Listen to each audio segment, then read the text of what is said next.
Hello guys, shout out to all of you. Happy New Year. Kamusta naman ang pagdiriwang ng bagong taon sa atin? Sana ay masaya tayong lahat sa pagsalubong ng bagong taon. Ayan, Happy New Year sa bawat isa sa atin, lalo na sa mga friends natin dito sa YT. Happy New Year po sa inyong lahat. Sana ay nag-enjoy.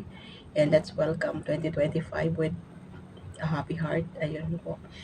And thank you so much for the love and support always, guys. Maraming salamat po. Ako naman, syempre, alam niyo yung mata ko medyo bagong iyak lang. Syempre, kasi um, tayong mga OFW malayo sa piling ng ating pamilya, syempre, parang ang lungkot, di ba? Parang ang lungkot na nag-iisa tayong magse-celebrate ng New Year, pero sabi nga nila, laban Japan lang, laban lang para sa pamilya natin.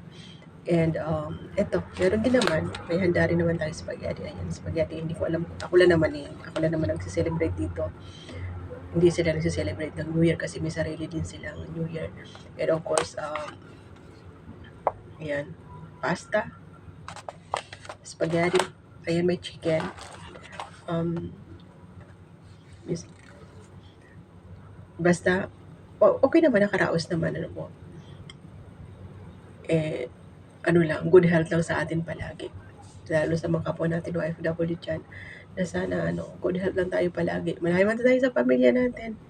Pero sige lang, laban lang, po. Nakakaraos din naman, po.